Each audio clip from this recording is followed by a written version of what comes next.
এই যে পুরুষ মানুষরা যে হয় না, একটা ডায়লগ আছে না যে মর্দ কো দর্দ নেই হতা, ভুল কথা।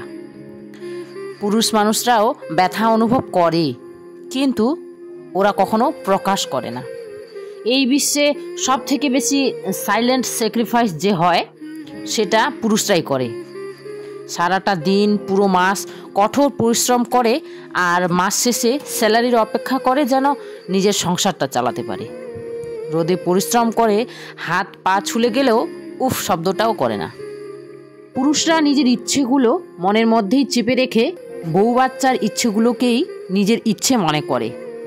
আমরা যেমন মেয়েরা দুঃখ কষ্টগুলোকে চোখের জল ফেলেই একটু কম করে ফেলি, বুকটা হালকা হয় কান্না করলে, তাই কিনা বলো? কিন্তু ছেলেরা তো সেটাও পারে না। তারা কান্না করলে সমাজ যে বলবে এই দেখো মেয়ের মতো আবার কান্না করে, তাই না? আর আমাদের মেয়েদের চিন্তা সকালে উঠলেই কি রান্না করব, কে কোনটা খেতে ভালোবাসে, কি রান্না করলে ঠিক হবে, এটা। কিন্তু সেই খাবারটা জোগাড়ের চিন্তা পুরুষদের।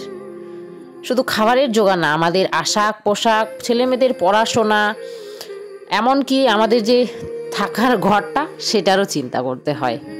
পুরুষ মানুষরা যে আছে তারা নিজের ব্যথাটা চোখে প্রকাশ করে, তাই আমাদের শুধু তাদের চোখ পড়া শেখা লাগবে। কি ঠিক বললাম না? একমত হলে অবশ্যই কমেন্টে জানিও।